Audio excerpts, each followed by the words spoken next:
Alrighty folks, thanks for clicking on this video. James Cards FC here. If you're new to the channel, I talk about soccer cards from the financial aspect as well as the collecting aspect as well, of course.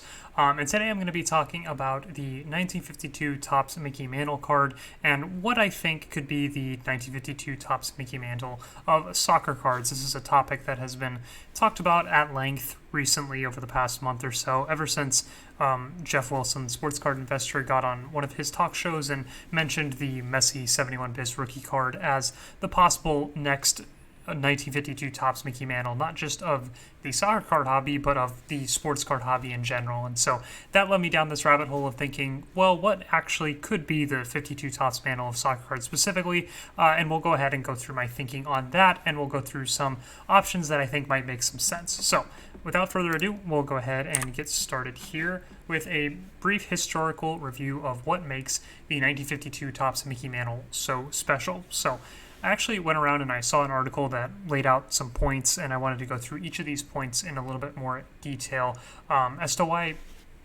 this article thought so, and I also, in addition, think that the Mickey Mantle is such a special card and such an important card for the hobby, and such an expensive card for the hobby, of course. If you're not familiar, this is the most expensive sports card, at least in top grade, that has ever been sold, and even in low grades, PSA 1s and 2s, sells for $30,000 plus currently. So, what makes the 1952 Topps Mickey Mantle baseball card? First, it'll be popularity. Mantle didn't have the most home runs, hits, highest batting average, etc., but he was the most popular player of his time for baseball cards. Apart from that, you have the winning aspect. Mantle made 12 World Series appearances, winning 7 of them. This would be similar to a soccer player going to 12 Champions League finals and winning 7. There's not really a fair comparison, but I think that's the best sort of one you can draw there. In terms of timing, he was the biggest player during the sport's biggest era, and then the card itself, of course, is important as well. So, despite not being a rookie card, it is the most iconic baseball card that we have on the market, and maybe the most iconic card, period. It's not a rookie card. He actually has a rookie card in 1951 from the Bowman brand, but this 1952 Topps is the card for Mantle. So, second bullet point here, the first Topps baseball set is this set, this 1952 Topps set, and it was made to be a more premium version of the past Bowman baseball sets. So like I said before, 1951 Bowman contains his rookie card, but 1952 Topps is a more premium version of Bowman. It's the first time the set is released, and every year since 1952, Topps has created a Topps baseball set, so the legacy of the set continues to grow and grow with every single year. There's a new Topps baseball set. This is the first one. It's Mantle's second year. The image is really nice. All those things combine together to make this a super important card. Third point here is the checklist. The checklist included many key rookies and Hall of Famers. I put rookies in air quotes because guys like Jackie Robinson and Willie Mays had rookie cards that came out before this. Jackie Robinson had a rookie card in, I believe, 1948, and Mickey Mantle also was in the 51 Bowman set, but they have 52 Topps cards that are super early cards for them that are looked at as rookies, and they're also in this 1952 Topps set, so that's also important for them as well. The final point here is that the Mantle was a shorter print than the traditional cards in the set. It was a later addition on the set. It was an update card. It was a high-numbered card, so it was released later. By the time his card was inserted into packs, the baseball season was already winding down, and few people wanted to open the wax, seeing as the season was winding down, and they were starting to focus on other sports as the baseball season was winding down. So Topps actually had to go ahead and trash a bunch of the unopened wax for this product because nobody wanted to buy it because the season was already coming to an end by the time that Mantle had his card released in the set. So pretty interesting there. Not only is it a shorter print card, but it also had this natural destruction occur to it that caused it to be even rarer than it was based on production. So all those reasons came together to make the 1952 Topps Mickey Mantle this super special and super iconic card that we have today.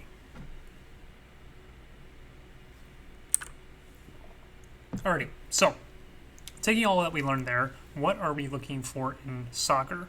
Number one, we're looking for popularity, the most popular player of a given era. We're looking for winning. The player needs to have a significant winning resume. We're looking for timing. It would help if the player was in his prime during the sport's biggest era, like Mantle was for baseball. And the card itself, again, these are the important attributes here. It needs to be iconic, early and not necessarily a rookie or first season card. As we saw before, the Mantle is not a first season, it's not a rookie, but it's so significant in the other areas that this doesn't matter. Second point here, it needs to be in a key set for the hobby. It would definitely help if it came in the most key set in the hobby. 52 Tops is the clear most important set in the baseball hobby. You can make arguments for the T206 and maybe the 33 Gaudy, but I think it's generally accepted that 52 Tops is the most important set for baseball. Third point here is the checklist with other key cards for the hobby. It can't just be the only card on the checklist that is worth anything. There needs to be other chases in the set besides the Mantle. At least that's what helps the Mantle itself. And then the fourth point here is it needs to be short print, but not so short print that it goes through periods of not seeing the market. For example, if Mantle had a 1950 card that there was a population of 5 or something like that on, it wouldn't be as iconic because it wouldn't show up often enough, and it wouldn't go mainstream because not a lot of people would see it all the time. So for those reasons, it needs to be short print so that it's rare and can hold its value, but not so short print that nobody ever sees it, so nobody ever gets to know about it. Okay. So all these out of the way, these in my opinion are what we're looking for a soccer card that would be like the 52 Tops Mickey Mantle for baseball. So let's go through all these points individually. Let's start with popularity. So let's start by narrowing down our list of potential options by looking at the most popular players of each era. Now, getting this out of the way right now, this is a lot of this analysis will be based on my opinion. I'm just giving you my opinion on these, but these are the steps I would take. Perhaps you have different opinions than I do, but these are the steps I'm going through and trying to find what I think would be a somewhat equivalent card to a 52 Tops Mantle for soccer. So, with that out of the way, let's talk about pre-1960s. As I say here, I'm going to disqualify all eras prior to the 1960s. Puskás and Di Stefano are a couple of the first superstars of the sport, but their early careers are far too short print in terms of the cards that are out there, and the players themselves are small compared to the stars of the later eras. But if you want to, you can feel free to include them in your own analysis. I know if you go back to the super vintage era, there's some key sets where there's a lot of iconic and important players, but I just feel it's too far in the past that the sets aren't as well known as some of the more mainstream sets as we go forward. The players aren't as big, and the ability for those cards to go mainstream, at least in my opinion, is pretty low considering how far back it goes, and those sets aren't just as mainstream in my opinion. And I'll be going through the examples that I like, and we'll talk about why I think those are much more mainstream. But if you do like the vintage era, especially the pre-war era and stuff like that, feel free to disagree with me and add that into your analysis. Moving forward to the 1960s, most popular player Pele, of course, 70s, Cruyff, 80s, Maradona, 1990s and 2000s. This one's kind of tough, but I put Zidane and Ronaldo. I know they're more late 90s, early 2000s, but I put both of them for that era.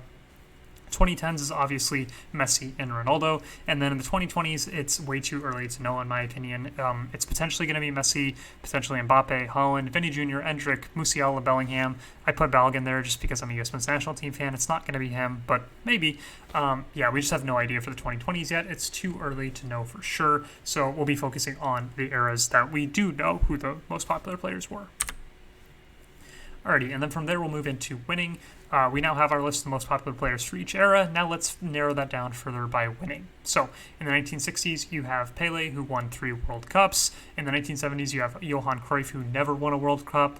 In the 1980s, you have Diego Maradona, who won potentially the most impressive World Cup.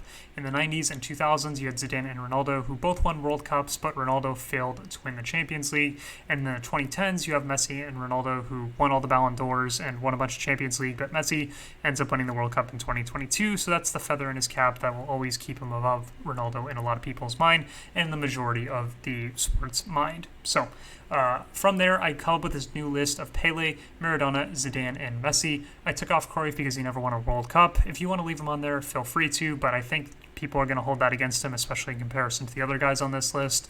I also took off Cristiano Ronaldo and Brazilian Ronaldo. I took off Brazilian Ronaldo because he didn't win a Champions League during the exact same era that Zidane was in, so Zidane is clearly the more historic and more winning player than R9 Ronaldo is. And then same thing for Cristiano Ronaldo. He's in this era with Messi, and he didn't win the World Cup, so that's always going to be held against him, so I put up Messi instead. Again, feel free to make your own opinions. This is just the new list that I came up with. Alrighty, then we'll move on to timing. Timing can also play a key role in the player and their card's narratives. Pele, first global megastar for the sport of soccer, is nice timing for him. Maradona, he doesn't really have any big timing specific type narratives, so that's kind of interesting. Zidane he becomes this huge player while soccer is rising to be the clear most popular sport in the world in the 1990s and 2000s, so that's really good for his timing narrative. And then Messi, he comes to his full power during the start of the social media era, and soccer is now dominating the world of sports in terms of viewership and participation and all those fun things. So those are all the timing type narratives I think that are out there for each of those individual players. Alrighty, now here's all the fun stuff. We're going to talk about the individual cards. So let's examine the card for each of our potential players. For Pele, in my opinion, anything 1957 is just too rare. These are not comparable to the 1952 Topps Mickey Mantle because they're just too rare, and they come from such obscure sets in relation to some of his other cards that I don't think those are good comparisons for the 1952 Topps Mantle. This doesn't mean they're bad cards, it just means they're not comparable to the Mantle in my opinion. Then we have the 1958 Elif Boulaget. This is probably the current most iconic soccer card and definitely the most iconic vintage soccer card of that era. It is a World Cup. It's from a World Cup set that was produced in the host country of Sweden, but unfortunately it's a weak checklist outside of the Brazilian team, and it is rare, but not impossibly rare, which is good because it lets it be iconic. It comes up somewhat less often than other more common cards, and it has this iconic nature to it. So there's a lot of things going for the Alifa, but the checklist is really holding it back, at least in my opinion, of course. Then you have the 1958 Aquarella. This is the most available Pele rookie, but it can be difficult to find in high grades, which contributes to its strong market awareness. Even though it is the most available, that's not necessarily a bad thing because the more that it comes up in public auctions, the more people hear about it, and the more this legacy of this sticker can kind of grow.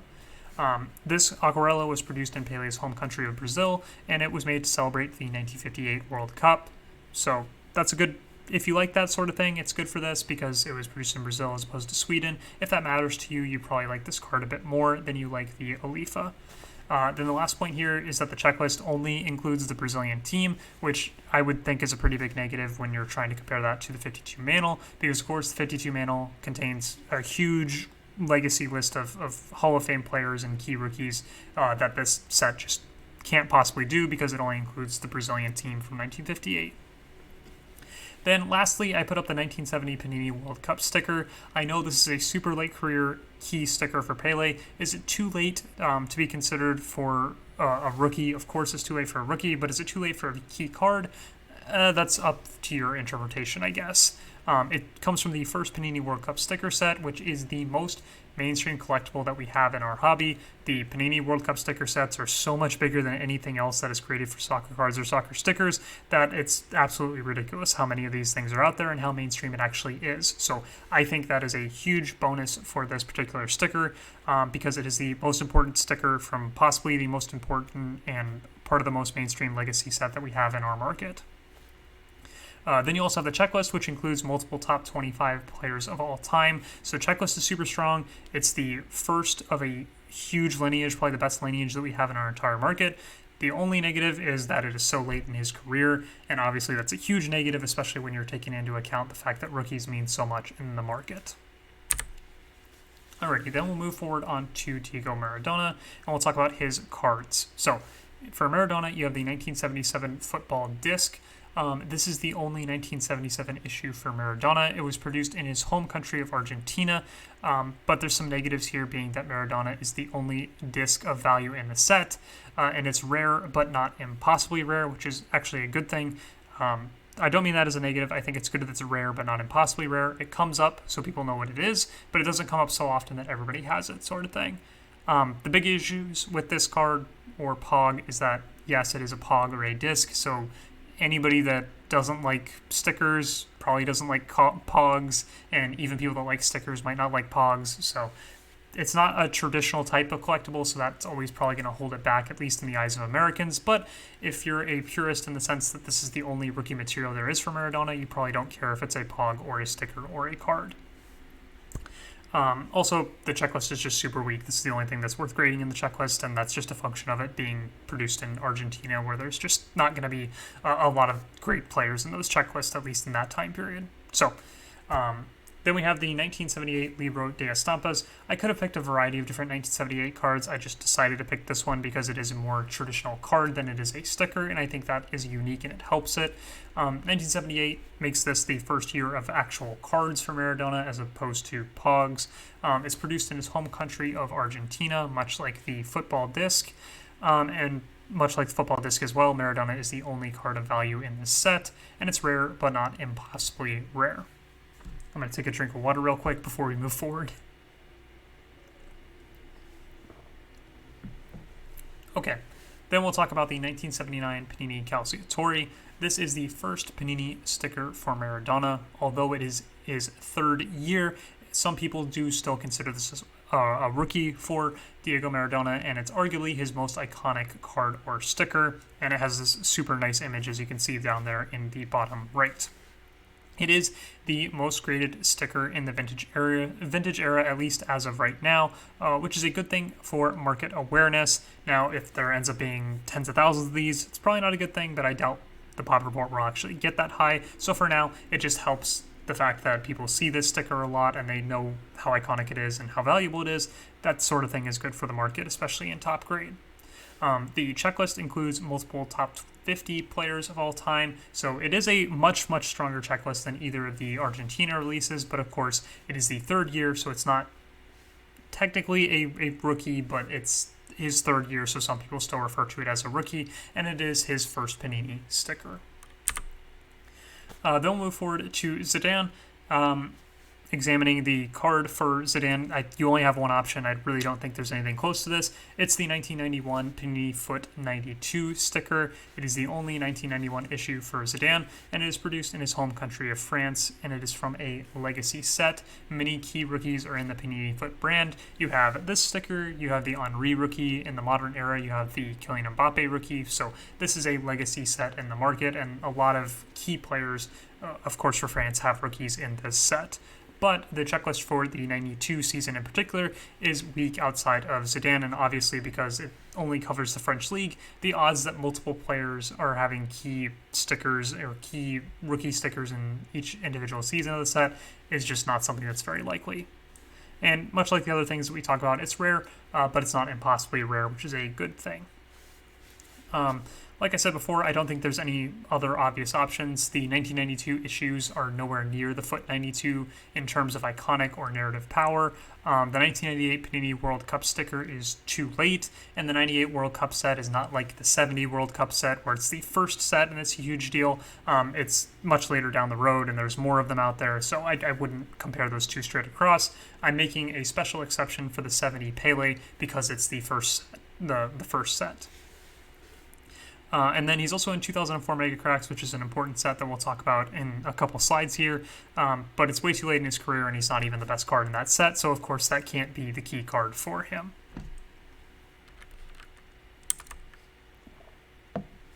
Alrighty, then we'll move forward into Lionel Messi, and we'll start off with his 2004 Panini Mega Cracks 71 Biz card.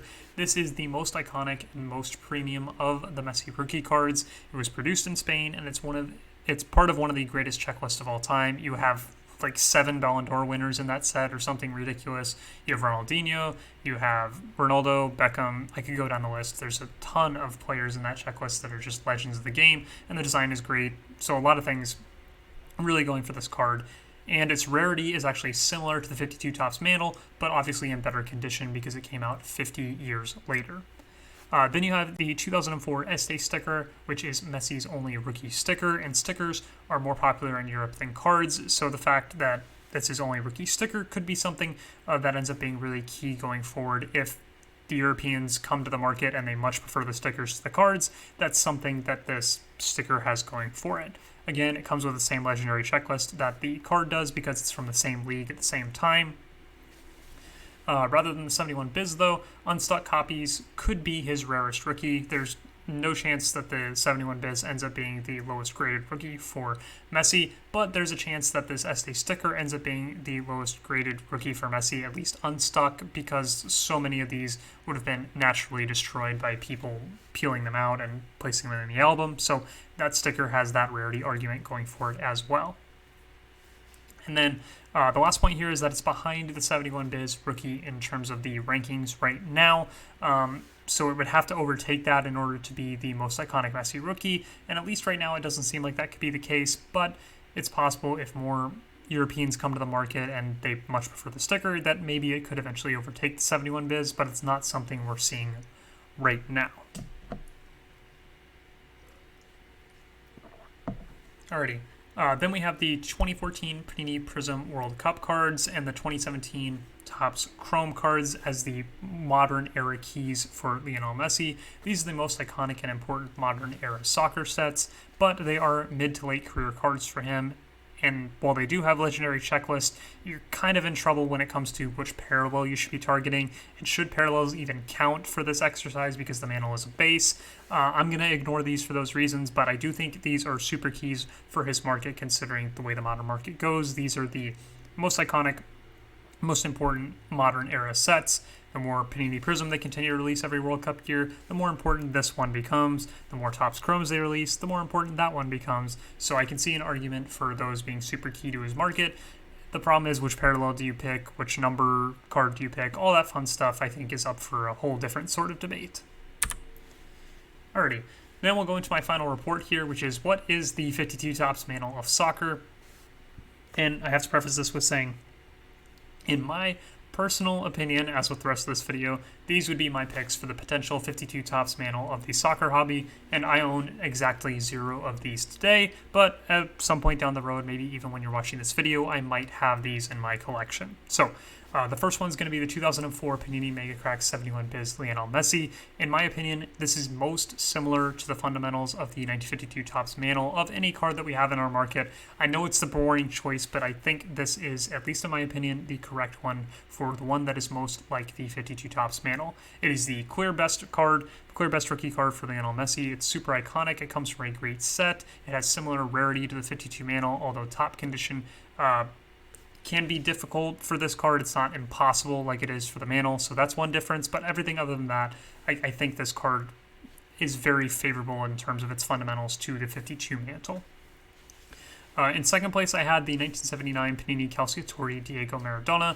I think it's the clear most iconic Maradona rookie, even though it's 2 years after his true rookie. It's his first Panini sticker, and it's a super iconic image. So for those reasons, I think it's the most iconic of the Maradona rookie material. It's the most graded card in Vintage, which makes it more mainstream. It's a part of a strong checklist that has the natural destruction factor of them being peeled and placed in the albums, and condition, rarity, and top grades is definitely a thing on this, although you got to be kind of careful when it comes to the trimming and other things like that. But from what we understand right now, this is a hard sticker to get in top grade.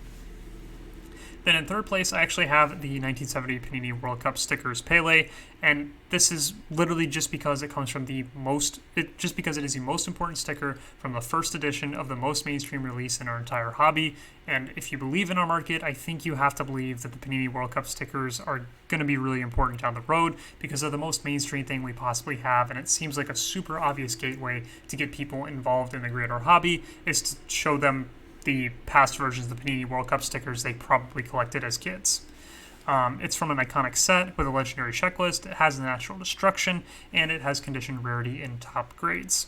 Now, I wrote a little blurb down here about this, but in my personal opinion, his 1958 issues come from sets that are not important and feature weak checklists apart from his own cards. If he wasn't in those checklists, those cards wouldn't matter at all. Nobody would be talking about Alifa. Nobody would be talking about Aquarella or any of those other sets unless Pele was in them, which it's a whole thing. This, in my opinion, disqualifies them from being comparable to the 52 Topps Mantle because it comes from a super important set with a super important checklist with other players that are super key in it, whereas when you talk about those sets, you're just talking about the Pele. So that doesn't mean that those are bad cards or stickers. It doesn't mean they're bad buys. It doesn't mean they're bad collectibles. It doesn't mean they're not historic. It doesn't mean any of that. I'm just saying they're not like the 52 Topps Mantle, which is what we're comparing them to today. I still think those are great cards. They're just not like the 52 Topps Mantle. They're their whole own separate thing. Alrighty, then I wanted to dig a little deeper into some details on the 71 Biz Messi versus the 52 Topps Mantle. So, despite the fact that 71 Biz was produced over 50 years after the Mantle, their population reports are probably more similar than you would guess. So, the 2004 Panini Mega Cracks 71 Biz Lionel Messi has 629 copies graded by PSA.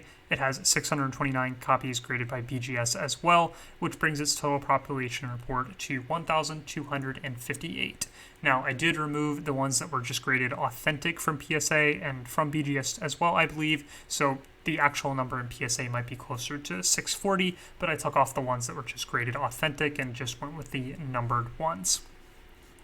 It also features a 25% increase in PSA population report in the past 12 months.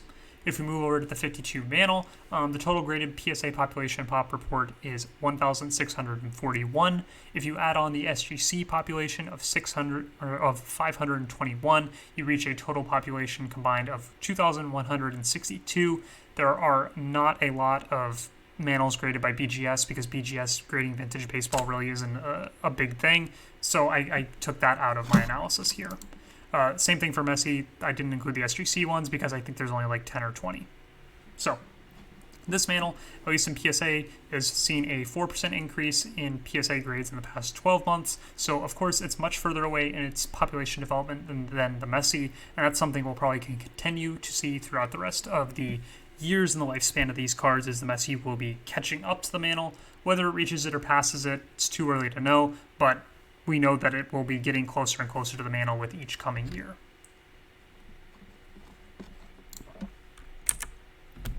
Alrighty, charts and graphs time. So, what is very different about these two cards is the distribution of grades among the cards themselves. So, on the left, I have this in a in a chart form, and on the right, I have it in a graph form.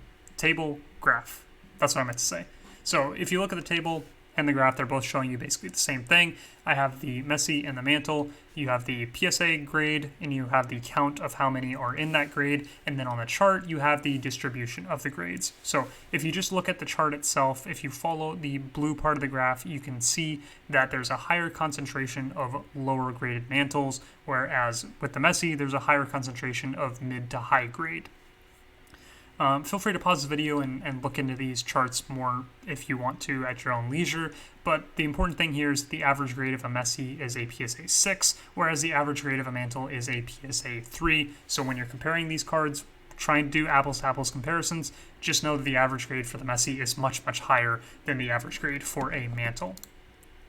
And then I went ahead and took this one step further by basically trying to figure out what if the Messi eventually caught up to the Mantle in terms of population. To estimate this, I combined the PSA and BGS Messi populations into a single number to compare to the Mantle PSA plus SGC population. To estimate the grade distribution, I translated BGS Messi grades by dropping them all by one grade. Example would be if there was a BGS 9, I translated that straight across to a PSA 8, and if there's a BGS 8.5, I translated it straight across to the PSA 8 as well. One side note here is that I did translate 6 BGS 9.5s to PSA 10s. There are currently 73 BGS 9.5s. I randomly guessed that 6 of them will move to PSA 10s. The rest of them I dropped to PSA 9s. The same translation method was used for the SGC grades for the Mantles.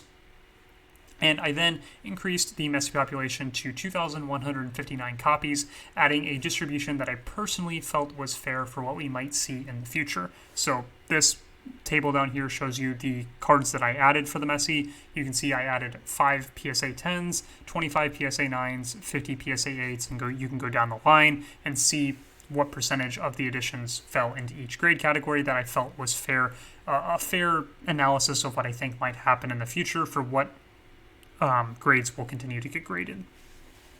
I then removed half of the grades to make things easier to read, I moved half grades. So for example, a PSA 8.5 is now a PSA 8.